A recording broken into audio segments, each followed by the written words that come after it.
আবু যর গিফারি রাদিয়াল্লাহু তাআলা আনহু হযরতে ফাতেমাতুজ জোহরা রাদিয়াল্লাহু তাআলা আনহা যখন কবরের মধ্যে উনাকে যখন নামাবেন, ফাতেমাতুজ জোহরা রাদিয়াল্লাহু তাআলা আনহাকে যখন কবরের মধ্যে নামাবেন, আবু যর গিফারি ডাকতে বলে, ও কবর, কাকে তোমার মধ্যে রাখতেছি জানো? দুজাহানের সরদার, আকায়েরে নামদার, তাজেদারে মদিনা, জনাবে মুহাম্মদুর রাসূলুল্লাহ সাল্লাল্লাহু আলাইহি ওয়াসাল্লামের কন্যা, জান্নাতি যুবকদের সরদার, হাসান হুসাইনের মা,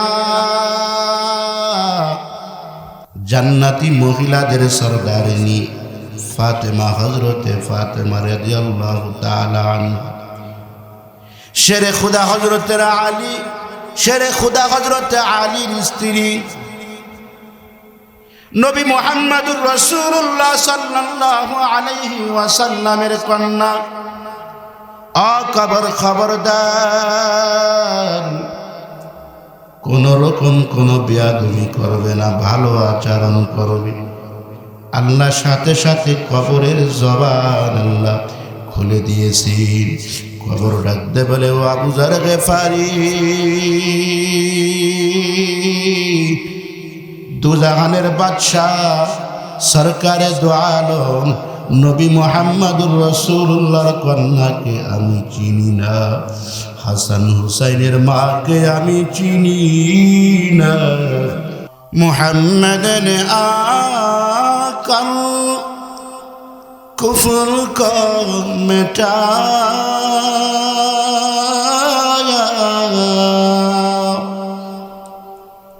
कुफर का मिटाकर सदाकत बताया,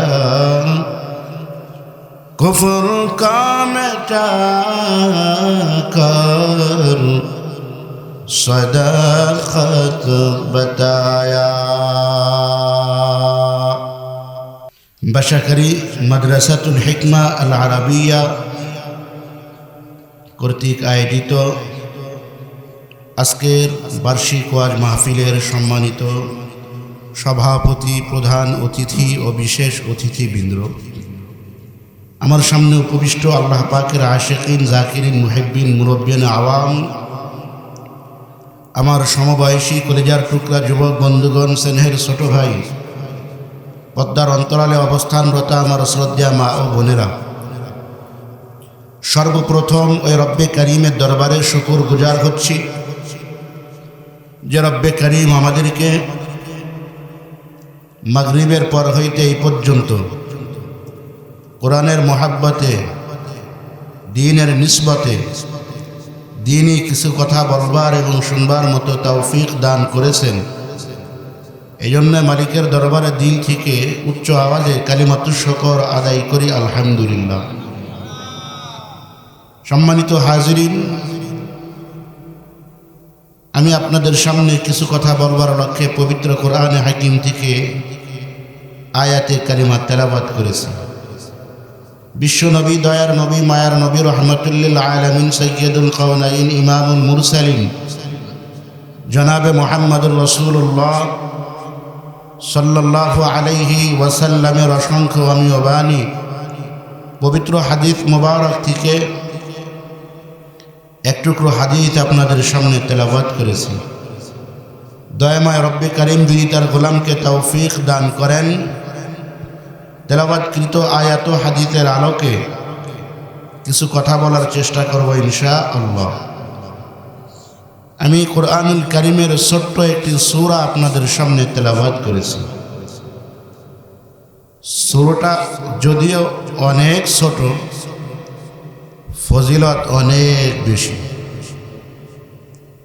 ইমাম শাফি রহমতুল্লাহ আলাইহি বলেন, যদি এই ছোট্ট সূরার উপরে কেউ আমল করে,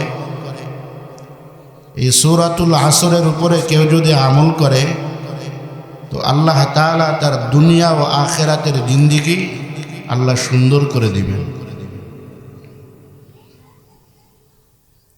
এই সূরার শুরুতে আল্লাহ তাআলা সময়ের কসম খেয়েছেন। এবং এই সূরাটি নাজিল করেছেন আসর নামে, সময়ের নামে। আল্লাহ তাআলা কসম খাইছেন সময়ের। কোনো জিনিসকে সত্য প্রমাণিত করার জন্যে মানুষ কসম খায় যে আল্লাহর কসম এটা আমি করি নাই, আল্লাহর কসম এটা আমি করেছি।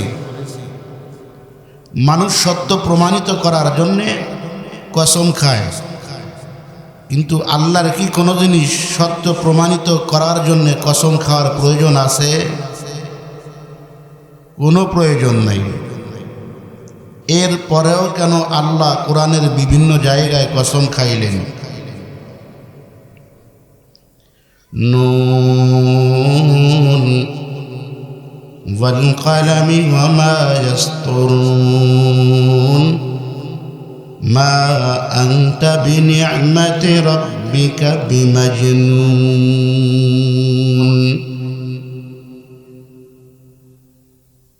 والتين والزيتون وطور سينين وهذا البلد الأمين لقد خلقنا الإنسان في أحسن تقويم। কোরআনের বিভিন্ন জায়গায় আল্লাহ কসম খেয়েছেন। কোন জিনিস সত্য প্রমাণিত করার জন্য আল্লাহর কসম খাওয়ার দরকার নেই, তারপরেও কেন আল্লাহ কসম খাইলেন? মুফাসসিরিনে কেরাম লিখেছেন, যেই সময় যেই জিনিসের কসম খেয়েছেন আল্লাহ ওই জিনিসের গুরুত্ব বুঝাইবার জন্য কসম খেয়েছেন।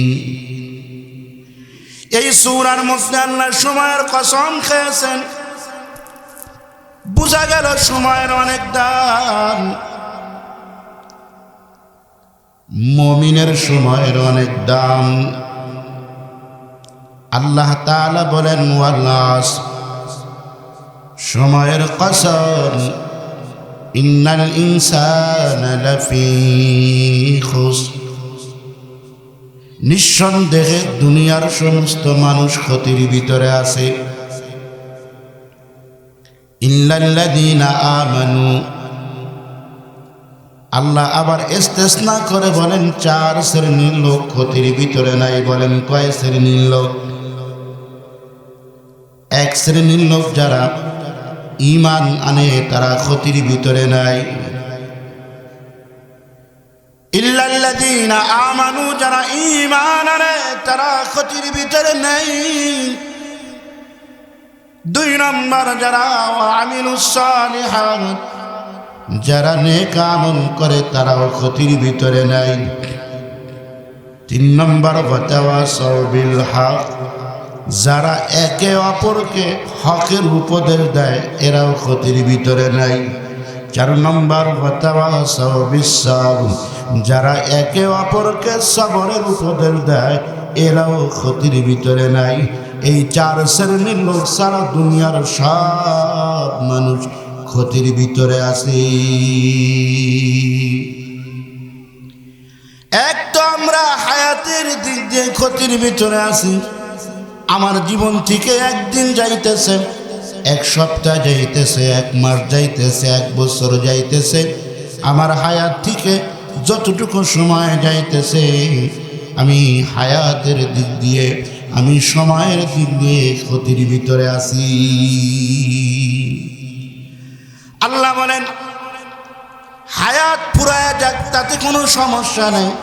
বান্দা যদি এই 4 দলের মধ্যে থাকে তাহলে বান্দার কোনো ক্ষতি নাই। 1 নম্বরে যারা ঈমান আনে তারা ক্ষতির ভিতরে নাই।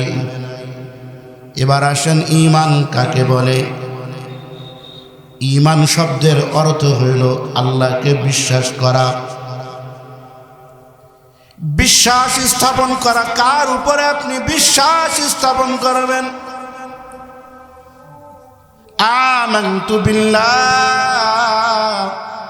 وملائكته وكتبه ورسله واليوم الآخر ছোট্টবেলায় মক্তবে গিয়েছি হুজুর আমাদেরকে 4 কালিমা পড়াইছে পড়েন 4 কালিমা আমাদেরকে হুজুর পড়াইছে বলে আমাদেরকে হুজুর আমানতু বিল্লাহ ওয়া মালাইকাতিহি ওয়া কুতুবিহি ওয়া রুসুলিহি ওয়াল ইয়াউমিল আখির ওয়াল কদরি খাইরিহি ওয়া শাররিহি মিনাল্লাহি তাআলা ওয়াল বা'থি বা'দাল মাউত। এই ঈমানের শিক্ষা আমাকে মক্তবের মধ্যে দিয়েছে। 1 নম্বরে আমি ঈমান আনবো আল্লাহর উপরে। বলেন কার উপরে? ঈমান আমি আনবো আল্লাহর উপরে। ঈমান আমি আল্লাহর উপরে আনছি কি আনি নাই? ঈমান আনা আমি যে আল্লাহর উপরে ঈমান আনছি কি আনি নাই, আল্লাহর উপরে বিশ্বাস স্থাপন করছি কি করি নাই, এটা বুঝার আলামত হইল 3টা। বলেন কয়টা? 1 নম্বরে আমি আল্লাহকে বিশ্বাস করি, এটা জবান দিয়ে আমি স্বীকার করেছি। ইকরার বিল লিসান, আমি জবান দিয়ে স্বীকার করেছি আমার রব আল্লাহ। ইন্নাল্লাযীনা ক্বালু রাব্বুনাল্লাহ থুম্মা ইসতাকামু তাতানাজ্জালু আলাইহিমুল মালায়েকা আল্লা তাখাফু ওয়া লা তাহজানু ওয়া আবশিরু বিল জান্নাতিল্লাতী কুনতুম তুআদুন।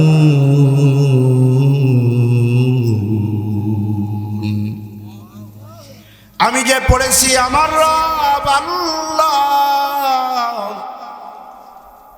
আল্লাহ বলেন ইন্নাল্লাযীনা ক্বালু রাব্বুনাল্লাহ, যারা বলে আমার রব আল্লাহ, থুম্মা ইসতাকামু, অতঃপর এই কথার উপরে অটল থাকে।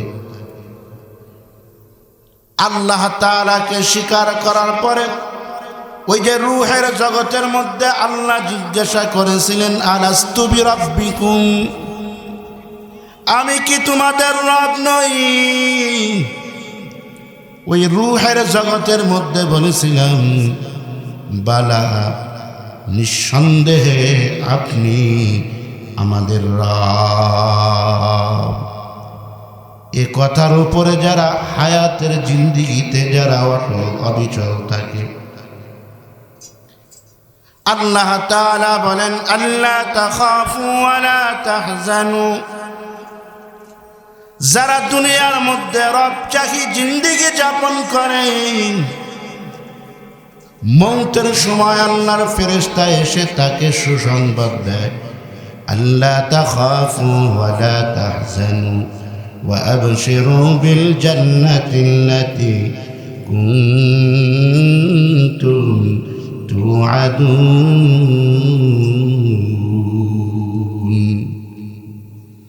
মৌতের সময় আল্লাহর ফেরেশতা এসে বলে ও গোলাম আল্লা তাখাফু ওয়া লা তাহজানু, তোর কোনো ভয় নাই, তোর কোনো চিন্তা নাই।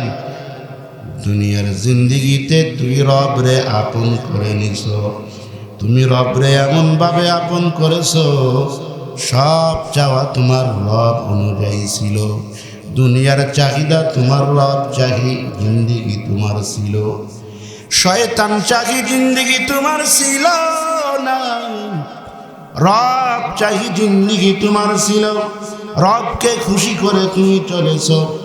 এখন তুমি দুনিয়ার জগৎ ত্যাগ করে তুমি আলমে বারজাখ কবরের জগতের মধ্যে যাবা। ও দুনিয়ার গোলাম, তুমি দুনিয়ার মধ্যে আল্লাহকে রাজি করে চলেছ। তোমার জীবনটা ছিল মাওলা চাহি জীবন, তোমার জীবনটা ছিল রব চাহি জীবন। আল্লাহ তাখাফু, তোমার কোনো ভয় নাই, দুনিয়াতেও নাই, আলমে বারজাখ কবরেও নাই, হাসরে নাই, মিজানে নাই, পুলসিরাতে নাই, কোনো জায়গায় কোনো ভয় নাই, কোনো চিন্তাও নাই। আমি তোমাকে আমার বান্দা হিসেবে গ্রহণ করে নিয়েছি। তুমি আমার বান্দা, তুমি আমাকে রাজি করে সন্তুষ্ট করে দুনিয়ার জমিন থেকে এসেছো। ও বান্দা, আমি তোমার জিম্মাদারি নিয়ে নিলাম। আর আল্লাহ যার জিম্মাদারি নিয়ে নেয় তার দুনিয়ার কোনো কিছুই অভাব নাই। কবরও তার, হাসরও তার, মিজানও তার, পুলসিরাতও তার, সব কিছু তার, দুনিয়ার জিন্দেগিও তার। মাল্লাহুল মাওলা ফালাহুল কুল, যে আল্লাহর হয়ে যায় দুনিয়ার সব তার হয়ে যায়। যে আল্লাহর হয়ে যায় দুনিয়ার সব তার পাগল হয়ে যায়। আসমান তার পাগল হয়ে যায়, জমিন তার পাগল হয়ে যায়, সমস্ত মাখলুকাত তার পাগল হয়ে যায়। সব তার জন্য দোয়া দেয়, সমস্ত মাখলুক দোয়া দেয়, গর্তের পিপিলিকা দোয়া দেয়, আসমান দোয়া দেয়, বাতাস দোয়া দেয়। আর আল্লাহর কাছে বলে, আল্লাহ তোমার এই গোলামকে আর কিছুদিন হায়াত দাও, আমি আসমান তোমার গোলামের খেদমত করব। তোমার এই বান্দাকে আর কিছুদিন হায়াত দাও, আমি জমিন তোমার বান্দার খেদমত করব। বাতাস বলে, আল্লাহ আর কিছুদিন তোমার বান্দাকে হায়াত দাও, আমি তোমার বান্দার খেদমত করব। ফেরেশতারা বলে, আল্লাহ তোমার এই গোলামরে আর কিছুদিন হায়াত দাও, আমরা তোমার বান্দার গোলামি করব, আমরা তোমার বান্দার খেদমত করব। এই গোলামের জন্য দুনিয়ার সব দোয়া করে।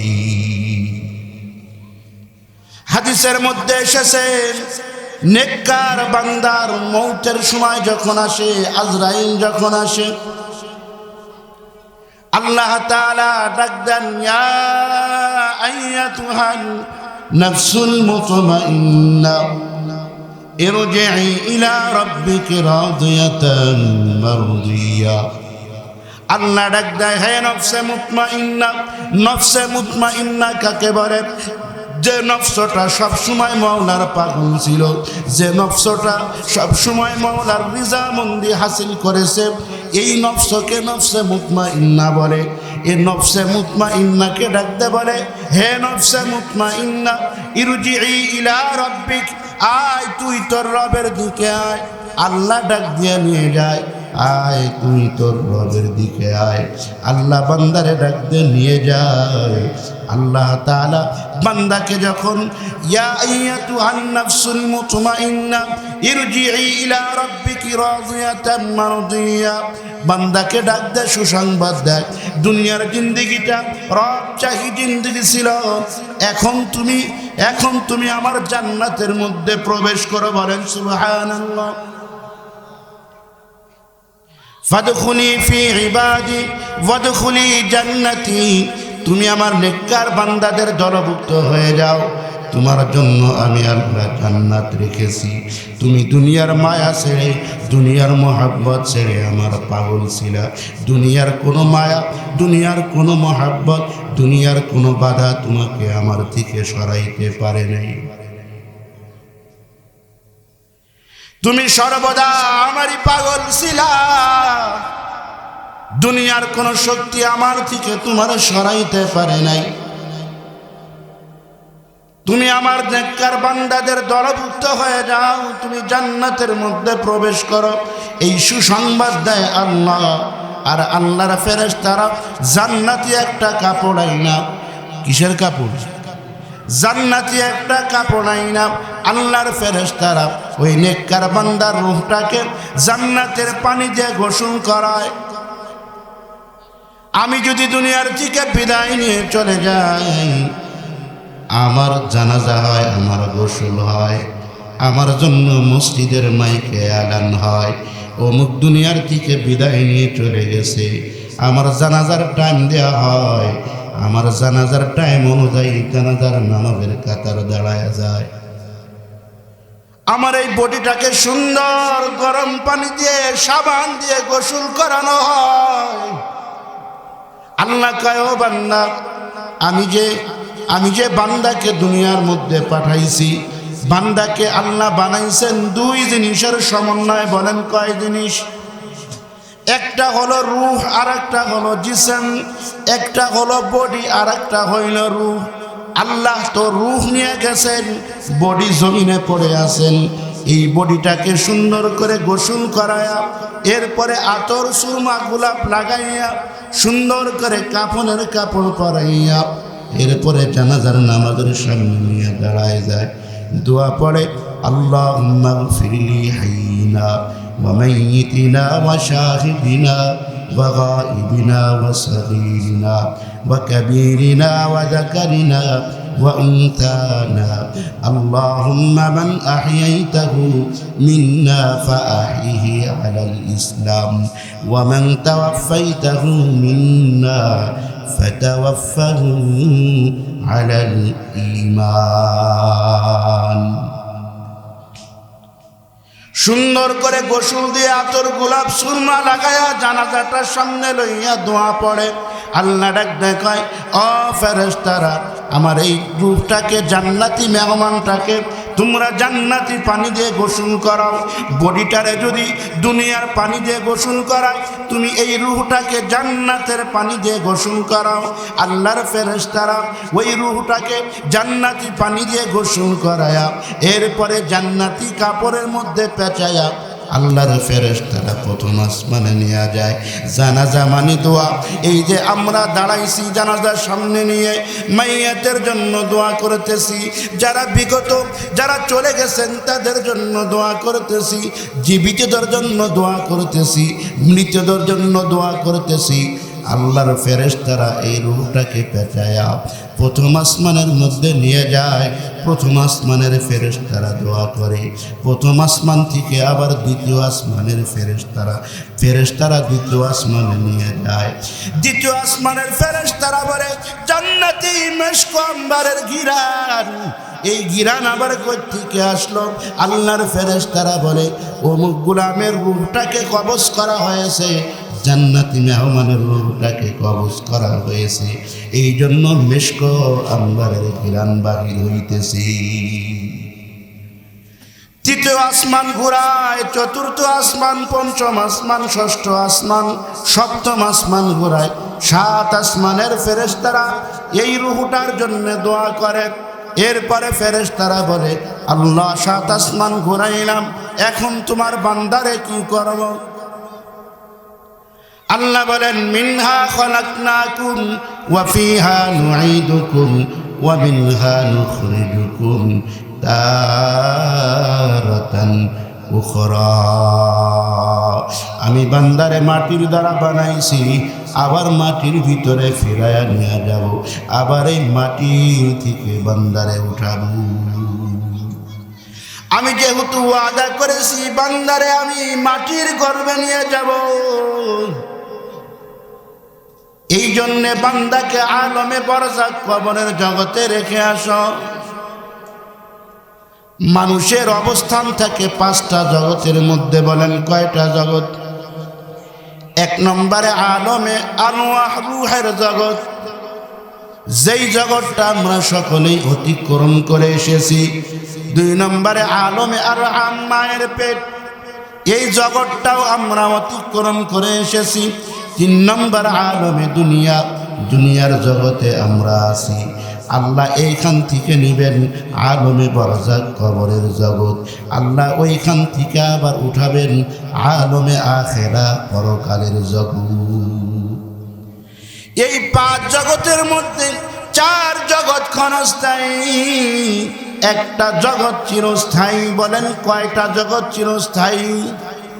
এই পাঁচ জগতের মধ্যে চারটা জগৎ ক্ষণস্থায়ী। রূহের জগৎ একদিন শেষ হয়ে যাবে, মায়ের পেট থেকে আর কোনোদিন বাচ্চা আসবে না। আলমে দুনিয়া, দুনিয়ার জগৎটাও শেষ হয়ে যাবে। আলমে বরজাক, আল্লাহর পয়গম্বর বলেন এই জগৎও শেষ হয়ে যাবে, কিন্তু আলমে আখেরা, আখেরাতের জগৎ, এই জগৎটা কখনোই শেষ হবে না। এই জগতের শুরু আছে, যার শেষ নাই। এই জন্য আমাদের বড়রা বলেন, দুনিয়াকে ওই পরিমাণ ব্যবহার করো যেই পরিমাণ তোমাকে দুনিয়ায় থাকার জন্য দরকার। এই পরিমাণ তুমি দুনিয়াকে ব্যবহার করো। আমাদের বড়রা দুনিয়াকে বাথরুমের মতো ব্যবহার করতেন। কিসের মতো? আমরা তো দুনিয়াকে জান্নাতের মতো ব্যবহার করি, মনে করি এইটা জান্নাত। এই জান্নাতের মতো দুনিয়াকে আমরা ব্যবহার করি। দুনিয়ার মহাব্বতে আমার নামাজ কোথায় গেল, আমার রোজা কোথায় গেল, আল্লাহর হুকুম কোথায় গেল, কোনো খবর নাই। তোমার নজরে যা দেখতেছ সব ধোঁকা, সব ধোঁকা। ও দুনিয়ার গোলাম, চোখটা বুঝে দেখো, আজকে চলে গেলে তুমি একা। কথা বলেন ঠিক কি ঠিক না? কত আদরের বিবি, কত আদরের মহাব্বতের সন্তান, কত ভাই বিরাদার পাশপশি আত্মীয় স্বজন ছিল তোমার সাথে, কবর পর্যন্ত তোমাকে নিয়ে যাবে, এরপরে তোমাকে কবরস্থ করে চলে আসবে। তুমি কবরের মধ্যে থাকবা। আল্লাহর পয়গম্বর বলেন, কবরের জগতে যে লোকটা থাকবে কমপক্ষে 40,000 বছর থাকবে। কয় হাজার বছর? সর্বনিম্ন যে লোকটা থাকবে 40,000 বছর থাকবে। দুনিয়াতে কয় হাজার বছর হায়াত পাইছ? মুফাসসিরিনে কেরাম লিখেছেন, আখিরাতের একদিন দুনিয়ার 50,000 বছরের সমান। কয় হাজার বছর? আখিরাতের একদিন দুনিয়ার 50,000 বছরের সমান। ওই গণনা অনুযায়ী আমার যে হায়াত আছে, 1-2 সেকেন্ডের হায়াত আমি আর আপনি পাইছি। আমি যখন মায়ের পেট থেকে দুনিয়ার মধ্যে এসেছি, আমার ডান কানের মধ্যে আযান আর বাম কানের মধ্যে ইকামত দেওয়া হয়েছে। আমার দাদা আমার ডান কানে আযান দিয়েছে, আমার বাম কানের মধ্যে ইকামত দিয়েছে। বলেন তো দেখি, জানাজার নামাজের মধ্যে আযান আর ইকামত আসেনি? আযান আর ইকামত যখন তুমি দুনিয়াতে এসেছো, ওই সময় তোমার আযান আর ইকামত হয়ে গেছে। নামাজে জানাজা যে কোনো সময় দাঁড়ায়া যাবে। মুয়াজ্জিন ইকামত শেষ করে, ইমাম সাহেব নামাজ শুরু করে। বলেন তো দেখি, মাঝখানে সময় থাকে কতক্ষণ? 1-2 সেকেন্ড সময় থাকে। 1-2 সেকেন্ডের মধ্যে ইমাম নামাজ আরম্ভ করে দেয়। তোমার ডান কানে আযান আর বাম কানে ইকামত দিয়ে এই মেসেজ তোমাকে দেয়া হইতেছে, তোমার নামাজে জানাজার আযান হয়ে গেছে, তোমার নামাজে জানাজার ইকামত হয়ে গেছে। যে কোনো সময় জানাজার নামাজ দাঁড়ায়া যাবে। ও দুনিয়ার গোলাম, কোন দুনিয়া তোমারে ধরেছে? তুমি আল্লাহর ঘর থেকে ডাক আসলে তুমি আল্লাহর ঘরে যাও না। রমজান আসলে তুমি রোজা রাখো না। হালাল হারাম তুমি চেনো না, আল্লাহকে চেনো না, নবীকে চেনো না, নবীর সুন্নাত চেনো না। তুমি অথচ আল্লাহর বান্দা বলে দাবি করো, তুমি মুসলমান বলে দাবি করো। কবরে যে তোমার 3 প্রশ্ন করবে, ওই 3 প্রশ্নের জবাব তোমার কাছে আসেনি। কয় হুজুর আরবি তো জানি না, আরবি তো জানি না। ফেরেশতারা তো আরবিতে প্রশ্ন করবে, মার রব্বুক, তোমার রবকে। রবের সাথে যার পরিচয় আছে সে বলে দিবে রব্বি আল্লাহ। রবের সাথে যার সম্পর্ক আছে সে বলে দিবে রব্বি আল্লাহ, আমার রব আল্লাহ। দুনিয়ার কোনো পরাশক্তি তাকে আল্লাহর হুকুম থেকে দূরে সরাইতে পারে নাই। দুনিয়ার কোনো চাকচিক্যময় দুনিয়া তাকে আল্লাহর হুকুম থেকে দূরে সরাইতে পারে নাই। এই যে শীতের রাত, অনেক বৃদ্ধ বাবাজিরা আছে শীতের রাত্রে ঘুমায় থাকে, তাহাজ্জুদের নামাজ পড়ে না, আওয়াবিনও পড়ে না। আল্লাহর ফেরেশতারা বলে, ও আল্লাহ তাআলা বলে, ও ফেরেশতারা, ওই যে বুড়া ঘুমায় রয়েছে ওর আমলনামার মধ্যে তাহাজ্জুদের নেকি নেই কাঁদে। আল্লাহর ফেরেশতারা বলে, ও মালিক, তোমার বান্দা তো ঘুমায় আছে, তাহাজ্জুদ পড়ে নাই, তোমার বান্দার আমলনামায় কেমন সামনে তাহাজ্জুদের সওয়াব লিখি। আল্লাহ বলে, ও ফেরেশতারা, আমার বান্দারে আমি শক্তি দান করেছিলাম, আমার বান্দারে আমি যৌবন দান করেছিলাম, এই চোখের মধ্যে এত শক্তি দান করেছিলাম, এই হাতের মধ্যে এত শক্তি দান করেছিলাম, এই পায়ের মধ্যে এত শক্তি দান করেছিলাম, এই জবানের মধ্যে এত শক্তি দান করেছিলাম। এই শক্তি দিয়ে চোখ দিয়ে আমার কালামুল্লাহ পড়েছে, হাত দিয়ে আর এই কপাল দিয়ে আমি মওলার কুদরতি পায়ে সিজদা দিয়েছে।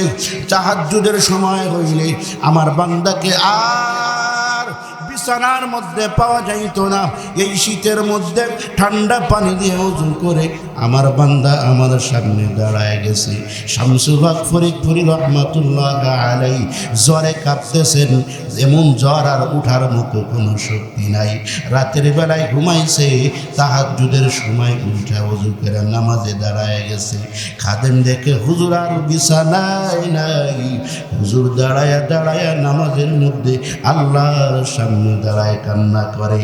নামাজ শেষে জিজ্ঞাসা করছে, হুজুর আপনার জ্বর, এমন অসুস্থতা আপনি উঠতেই পারেন না, এরপরে কেন আপনি ওযু করে এরপরে নামাজের মধ্যে দাঁড়ায় গেছেন?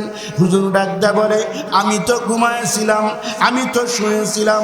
তাহাজ্জুদের সময় যখন হয়েছে আমার রব আমাকে ডাকে, কে আসো গুনাহগার, ডাকো আমাকে, আমি আল্লাহ তাকে ক্ষমা করে নিব। কে আসো গুনাহগার, মাফ চাও, আমি আল্লাহ তোমাকে মাফ করে দিব। কে আসো রিজিকের মধ্যে অভাব অনটনের মধ্যে আসো, আমার কাছে চাও, অভাব অনটন দূর করে দিব। কে বিপদের মধ্যে আসো, চাও আমার কাছে বিপদ দূর করে দিব। কে কোন সমস্যার মধ্যে আসো, চাও আমার কাছে সব সমস্যার সমাধান আমি আল্লাহ করে দিব।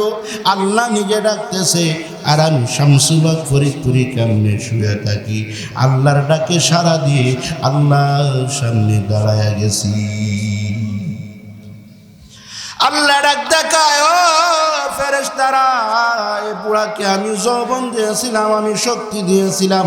এই বুড়া এ যৌবন নিয়ে, এই শক্তি নিয়ে আমার কুদরতি পায়ে সিজদা দিয়েছিল, তাহাজ্জুদের নামাজ পড়েছিল। এই শক্তি আমি মাওলা নিয়ে গিয়েছি। এখন আর চোখের মধ্যে শক্তি নাই, কোরআন দেখে পড়ার কোনো শক্তি নাই। তেলাওয়াতের সওয়াব আমল নামায় লেখা দে, নামাজের সওয়াব আমল নামায় লেখা দে। আমার এই বুড়াকে আবার যদি চোখের মধ্যে শক্তি দেয়, আবার যদি পায়ের মধ্যে শক্তি দেয়, আবার যদি জবানের মধ্যে শক্তি দেয়, আবার বান্দা জবান দিয়ে বলবে আল্লাহ আল্লাহ আল্লাহ আল্লাহ আল্লাহ আল্লাহ, পাগলের মতো আমাকে ডাকবে, জবান দিয়ে কোরআনে কারিমের তেলাওয়াত করবে, জবান দিয়ে মানুষকে আমার দিকে ডাকবে, আল্লাহর দিকে মানুষকে দাওয়াত দিবে, কালিমার দাওয়াত দিবে। আমি যদি আবার শক্তি দেই, আবার আমার গোলামিতে বান্দা লেগে যাবে। শক্তি দিয়েছিলাম আমি, শক্তি নিয়ে গেছি আমি, বান্দার আমল নামার মধ্যে সব লেখা দিই। এই জন্য আল্লাহ বলেন, ওয়াল্লাহ, সময়ের কসম, সময়ের অনেক বড় দাম। ও যুবক, তুমি যদি তোমার যৌবনটারে কাজে লাগাও, তুমি যৌবনটারে যদি আল্লাহর জন্য কাজে লাগাও, তুমি যদি যৌবনটা তুমি আল্লাহর জন্য উৎসর্গ করে দাও, বুড়াকাল তুমি শক্তি পাবা না, সুন্দরভাবে নামাজটা আদায় করতে পারবা না, ইচ্ছা করলেও রোজা রাখতে পারবা না, ইচ্ছা করলেও চোখ দেয়া চায়া তাকায়া কালামুল্লাহ তেলাওয়াত করতে পারবা না। আল্লাহকে যৌবনটারে কাজে লাগা, বুড়াকালে আমি এমনি সওয়াব দিব। বলেন সুবহানাল্লাহ। একটা লোক সুন্নত তরিকায় নামাজ পড়তে পারে নাই, যৌবনকালে সুন্নত তরিকায় নামাজ পড়ছে। আল্লাহ কয়, ওই সুন্নত তরিকায় পূর্ণাঙ্গ নামাজের সওয়াব আমল নামায় লেখা দিই।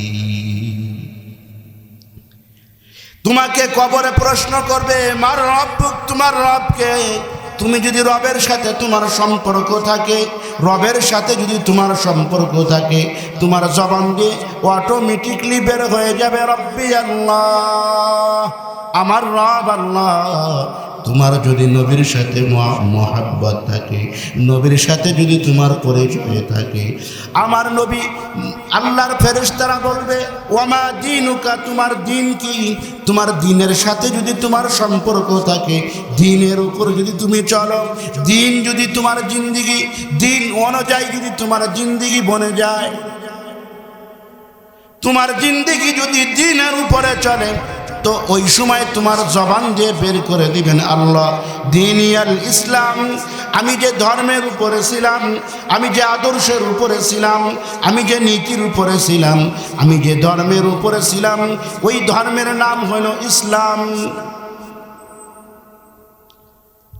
এরপরে ফেরেশতা প্রশ্ন করবে ওয়ামান হাদার রাজুল আল্লাযী বুইসা ফীকুম, এই ব্যক্তিকে চেননি যাকে তোমাদের মাঝে প্রেরণ করা হয়েছিল।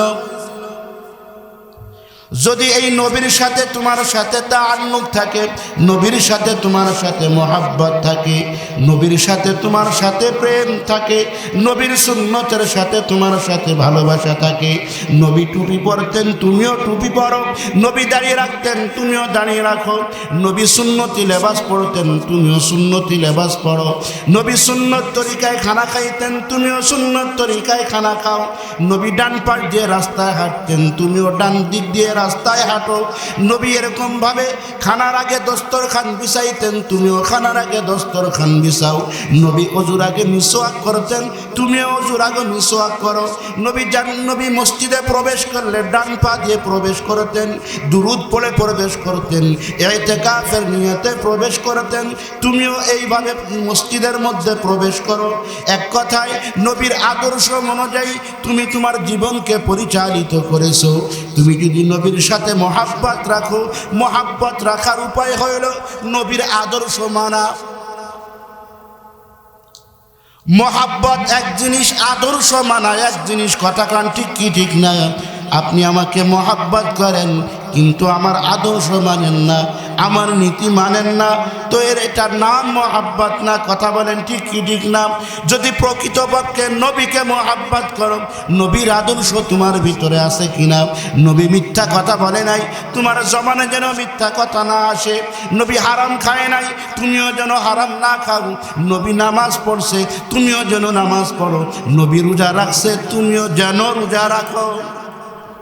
তোমার নামাজ রোজা কোনো কিছুর খবর নাই, হালাল হারামের কোনো তমিল নাই, নবীর আদর্শের ধারের কাছে নাই, তুমি একজন নবী প্রেমিক লোক। কেমন নবী প্রেমিক লোক? আল্লাহর পয়গম্বর বলেন, মা আয়েশা সিদ্দিকা রাদিয়াল্লাহু তাআলা আনহা বলেন, কিয়ামতের ময়দানে কত নবীর উম্মতরা থাকবে। ও পয়গম্বর, আপনি আপনার উম্মতদেরকে কেমনে চিনবেন? আল্লাহর পয়গম্বর বলেন, অনেকগুলি ঘোড়ার মধ্যে যদি সাদা ঘোড়া দেখা যায় কালো ঘোড়ার ভিতরে, তাইলে আয়েশা তোমার কি চিনতে কোনো সমস্যা হবে নাকি? বলে, না ইয়া রাসূলুল্লাহ, আমার কোনো চিনতে সমস্যা হবে না।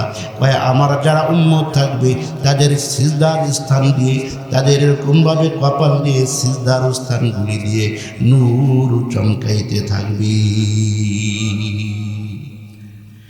আমি বেছে নিব ওইটা আমার পাগল আসে যেইটা আমার সুন্নতের উপরে ছিল। কথা বলেন ঠিক কি ঠিক না? তো কাকে নবী বলবে? আমার উম্মত যে নবীর সুন্নতের উপরে ছিল।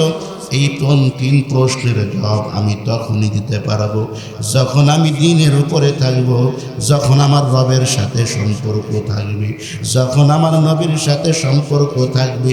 কবর আর একটা হলো আমল।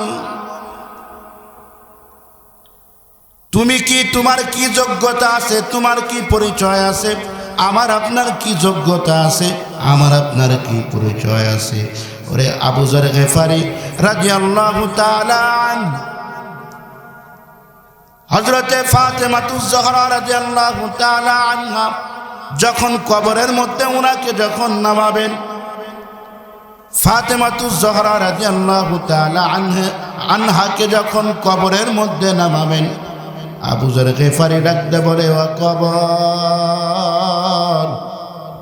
কাকে তোমার মধ্যে রাখতেছি জানো? দুজাহানের সর্দার, আকায়ের নামদার, তাজদারে মদিনা জনাব মুহাম্মদুর রাসূলুল্লাহ সাল্লাল্লাহু আলাইহি ওয়াসাল্লামের কন্যা, জান্নাতি যুবকদের সরদার হাসান হুসাইনের মা, জান্নাতি মহিলাদের সরদারিনী ফাতেমা, হযরতে ফাতেমা রাদিয়াল্লাহু তাআলা আনহা, শেরে খুদা হযরতে আলী, শেরে খুদা হযরতে আলীর স্ত্রী নবী মুহাম্মদুর রাসূলুল্লাহ সাল্লাল্লাহু আলাইহি ওয়াসাল্লামের কন্যা। খবরদার, কোন রকম কোন বেয়াদবি করবে না, ভালো আচরণ করবে।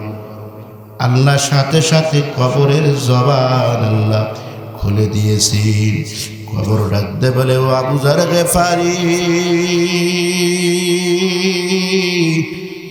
দুজাহানের বাদশাহ সরকারে দো আলম নবী মুহাম্মদুর রাসূলুল্লাহর কন্যাকে আমি চিনি না, হাসান হুসাইনের মাকে আমি চিনি না, জান্নাতি মহিলাদের সরদারিনীকে আমি চিনি না, শেরে খুদা হযরতে আলীর স্ত্রীকে আমি চিনি না।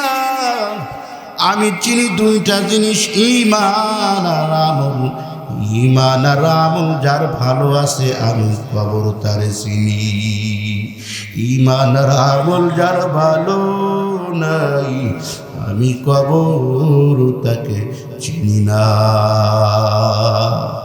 এ বাবাজিরা, ও কলিজার টুকরা যুবক,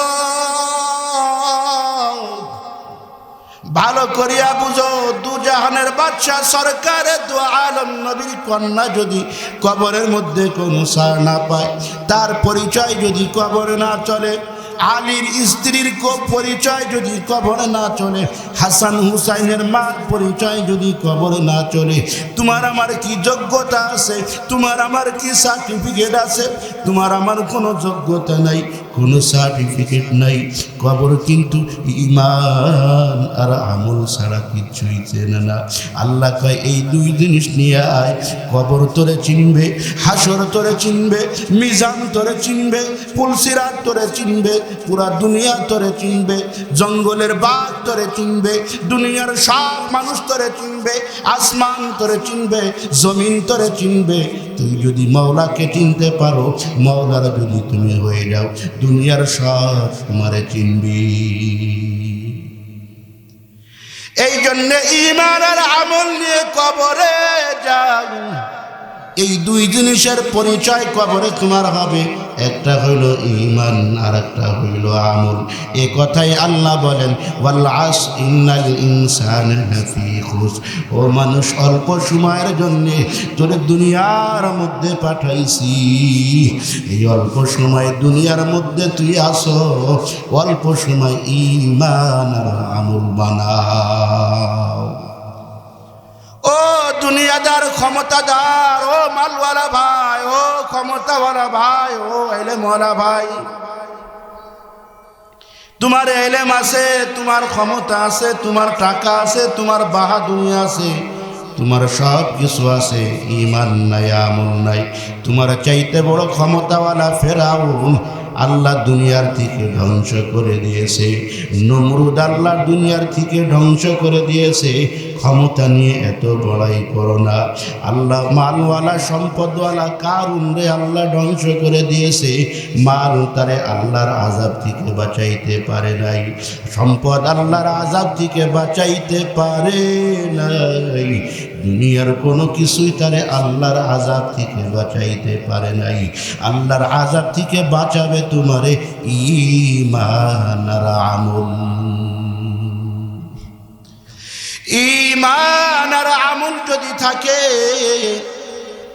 তোমার কোনো জায়গায় তোমার কোনো ভয় নাই, মৌতের সময় তোমার কোনো ভয় নাই, কবরেও তোমার কোনো ভয় নাই, হাসনেও তোমার কোনো ভয় নাই, পুলসিরাত পাড়ি দেবা ওইখানেও কোনো ভয় নাই। আল্লাহর ফেরেশতারা স্বাগতম জানায়া তোমার জান্নাতে নেওয়া যাবে। আল্লাহ ডাক দেখায়, গোলাম এই অল্প সময়ের জন্য তোরে দুনিয়াতে পাঠাইছি। আমি আল্লাহ সময়ের কসম দিয়ে বলতেছি, সময়ের অনেক দাম, অনেক দাম। এই সময়ের মধ্যে তোমার ঈমান আনতে হবে, তোমাকে নেক আমল করতে হবে। 4টা কাজ তোমাকে করতে হবে। 1 নম্বরে আল্লাহর উপরে ঈমান। আল্লাহর উপরে এমন ঈমান আনো, আমি কেমন ঈমান এনেছি, আল্লাহর উপরে কেমন বিশ্বাস আমার আছে, আল্লাহর উপরে কেমন ঈমান আমার আছে। যদি আমার ঈমান আমাকে অন্যায় থেকে বাঁচায়, যদি আমার ঈমান আমাকে গুনাহ থেকে বাঁচায়, যদি আমার ঈমান আমাকে অন্যায় অশ্লীল ফাহেশা কাজ থেকে আমাকে বাঁচায়, বোঝা গেল ঈমান আমার ভিতরে আছে। অনেক হিন্দু তো কালেমা পড়ে, তাই কি আপনি তাকে মুসলমান বলবেন নাকি? ও তো লা ইলাহা ইল্লাল্লাহ পড়ে, তুমিও তো লা ইলাহা ইল্লাল্লাহ পড়ো। তো যে হিন্দু পড়ছে লা ইলাহা ইল্লাল্লাহ, তাকে কি তুমি ঈমানদার বলবা নাকি, মুসলমান বলবা নাকি? তুমি মুসলমান পড়েছো লা ইলাহা ইল্লাল্লাহ, তুমি যখন হাঁটতে পারতে না, তুমি যখন চলতে পারতে না, তোমার জবানে কোনো কথা ছিল না, তোমার চোখ দেখতো না, খোদার কসম করে বলি, এই যে আমি আপনাদেরকে দেখতেছি, আপনারা আমাকে দেখতেছেন, চোখ দিয়ে দেখতেছি, এই চোখ দেখে না। যদি আল্লাহ দেখায়, আল্লাহ দেখাইলে দেখি, আল্লাহ খাওয়াইলে খাই। কথা কোন ঠিক কি ঠিক না?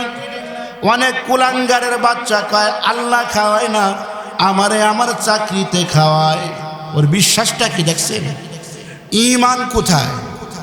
অনেক কুলাঙ্গারের বাচ্চা কয় আমার চাকরি আমারে খাওয়ায়, আমার ব্যবসা আমারে খাওয়ায়, আমারে আল্লাহ খাওয়ায় না, আমার ব্যবসা আমার চাকরি আমারে খাওয়ায়।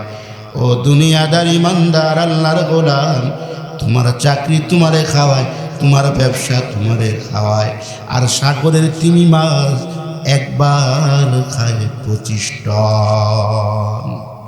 কয় টন? সাগরের ওই তিমি মাছটা একবার খায় 25 টন। ওই 25 টন খাবার ওকে কে দেয়?